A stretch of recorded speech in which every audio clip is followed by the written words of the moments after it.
Sesaat lagi Anda akan mendengarkan program Renungan Sahabat Seperjalanan bersama Pendeta Wendy Pratama. Selamat mendengarkan.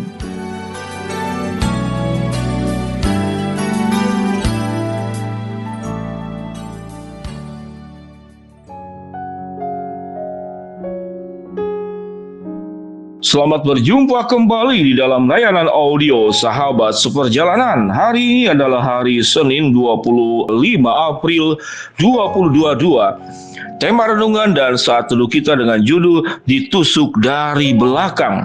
Firman Tuhan terambil dalam Matius 23 ayat ke-28. Demikianlah janganlah kamu. Di sebelah luar kamu tampaknya benar di mata orang, tetapi di sebelah dalamnya kamu penuh kemunafikan. 1 Petrus 2 ayat yang pertama. Karena itu buanglah segala kejahatan, segala tipu muslihat dan segala macam kemunafikan, kedengkian dan fitnah. Mari kita berdoa. Bapa yang di dalam sorga, di dalam kehidupan kami, tatkala kami berrelasi dengan orang-orang di sekitar kami, siapapun dia bisa keluarga, dia bisa orang terdekat, dan bisa teman kerja, teman bisnis, dan segala sesuatunya. Biarlah kami ya Tuhan bisa kemudian membedakan manakah orang dengan niat yang baik dan manakah orang dengan niat yang buruk. Di dalam nama Tuhan Yesus kami berdoa, amin. Shalom sahabat sejalanan yang dikasihi Tuhan. Tema renungan kita dengan judul ditusuk dari belakang. Apa yang dimaksud dengan ditusuk dari belakang? Tentu ini bukan sebuah kejahatan kriminal dan bukan ditusuk dengan senjata tajam, tapi ditusuk dengan sebuah kehidupan yang penuh dengan kemunafikan, yang penuh dengan kelicikan, yang penuh dengan tipu muslihat, yang penuh dengan kejahatan, yang penuh dengan fitnah. Itu yang dikatakan dalam 1 Petrus 2 ayat yang pertama. Karena itu buanglah segala kejahatan, segala tipu muslihat, segala macam kemunafikan, kedengkian dan fitnah. Kita tidak melakukannya. Justru orang-orang yang tidak melakukan, orang-orang yang lurus jalan hidupnya, orang-orang yang benar jalan hidupnya, biasanya menjadi mangsa empuk untuk orang-orang yang penuh dengan kemunafikan, yang penuh dengan niat licik, yang penuh dengan tipu muslihat, menghancurkan kehidupanmu. Siapa dia? Ada banyak peristiwa bagaimana misalkan sebuah bisnis keluarga yang terjadi, ada orang yang bersungguh-sungguh, ada orang yang kemudian berjuang mati-matian, namun yang terjadi kamu dimanfaatkan, kamu ditipu justru oleh orang terdekat. Kamu dijanjikan sesuatu, sudah ada perjanjian di atas kertas, hitam di atas putih, namun yang terjadi engkau dikhianati. Bahkan ada anak yang dibesarkan oleh ibunya dari kandungan dengan cinta kasihnya. Ini kejadian nyata sewaktu saya pergi ke satu kota di Jawa Tengah. Ibu ini menangis sejadi-jadinya. Mengapa? Karena anak yang dibesarkan ini, yang sudah dicintai, dan sebagian harta warisannya itu bahkan hampir semuanya diserahkan kepada anak ini, karena dia adalah anak satu-satunya, anak laki-laki satu-satunya. Yang terjadi setelah dia menikah dengan satu wanita yang ibunya dari awal pun juga sudah mengatakan tidak setuju dengan calon istrinya ini, namun kemudian tetap menikah. Dan ternyata barulah ketahuan sifat daripada istrinya sangat gila harta, sangat gila uang. Dan suaminya ini karena lemah atau bagaimana, akhirnya terperdaya oleh istri ini. Akhirnya seluruhnya diambil, bahkan rumah satu-satunya yang ibu yang sudah tua ini yang menjadi miliknya. Dengan tipu daya sang istri ini bersekongkol dengan suaminya yang adalah anak satu-satunya dari ibu ini. Akhirnya harta daripada rumah ibunya ini juga diambil atas nama mereka berdua. Sahabat seperjalanan, bagaimana perasaan seorang ibu di masa tuanya tatkala sudah renta, sudah tua? Dia berharap justru anaknya lah yang bisa membalas budi dan mengasuh, merawat orang tuanya, membahagiakan orang tuanya. Yang ibunya ini adalah seorang pengusaha berhasil dan suaminya meninggal, dan dia berarti seorang janda tua. Dan itu sakit hati luar biasa. Bertemu dengan saya konseling, saya cuma bisa mendengarkan panjang lebar sekian jam tentang kesusahan jeritan hati daripada ibu ini.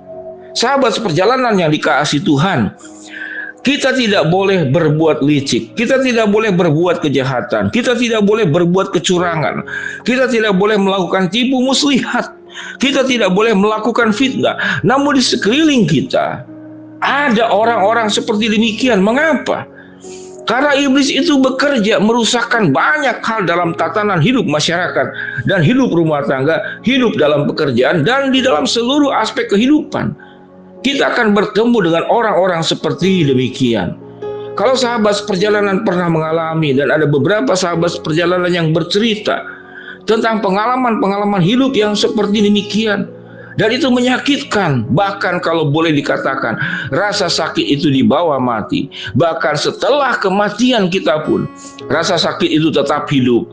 Itu sebuah peribahasa hiperbol yang dilebih-lebihkan. Tapi itu gambaran tentang rasa sakit yang luar biasa. Ditusuk dari belakang. Orang yang depan belakangnya itu berbeda. Lalu bagaimana sikap kita? Sangat memahami, saya belajar merasakan pergumulan yang dialami sedemikian berat, bagaimana melewatinya. Lalu kita menjadi penuh dengan kemarahan, mau melawan tidak bisa, mau membalikan keadaan tidak bisa, mau mengembalikan waktu ke masa lalu dan kemudian melakukan pilihan yang jangan salah juga tidak bisa. Biarlah apa yang terjadi, terjadilah. Semua rasa pahit, semua rasa dilukai, semua rasa dikhianati, rasa ditusuk dari belakang, biarlah itu menjadi bagian dirimu bersama dengan Tuhan. Tidak perlu engkau mencari siapapun juga. Tidak perlu engkau mencari siapapun juga. Kalau Yesus dikhianati oleh Petrus, dikhianati oleh Yudas, Tuhannya itu dijual dengan 30 keping perak. Lalu apa yang kita alami? Tuhan mau memulihkan dirimu agar sisa waktumu itu kemudian tidak menjadi sebuah hantu yang menghantuimu, sehingga tatapan masa depan memperbaiki hidup yang akan datang itu menjadi tertutup. Engkau menjadi berhenti, lututmu menjadi lemah, engkau tidak sanggup lagi berjalan, tidak punya lagi semangat, tidak lagi punya harapan, bahkan tidak lagi mempercayai Allah. Karena engkau berontak kepada Tuhan. Tuhan, mengapa engkau berikan pengalaman ini kepadaku?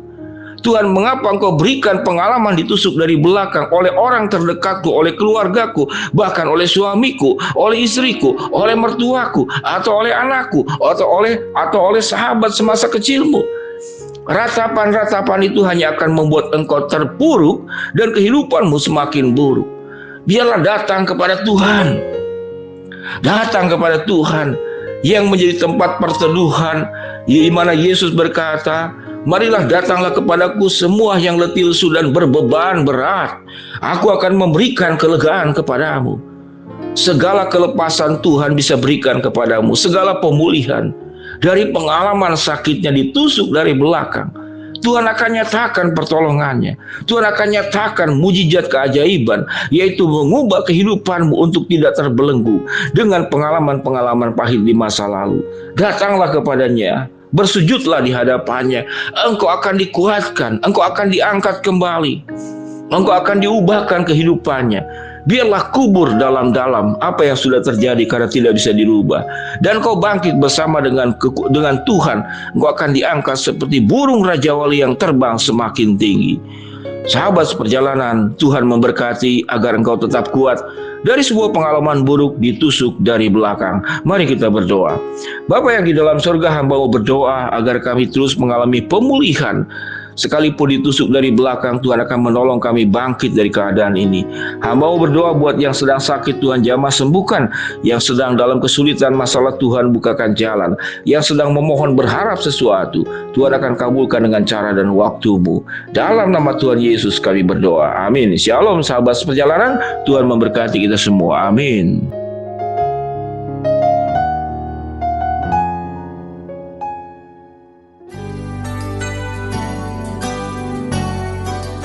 Anda baru saja mendengarkan program Renungan Sahabat Seperjalanan bersama Pendeta Wendy Pratama. Terima kasih atas perhatian Anda. Tuhan Yesus memberkati.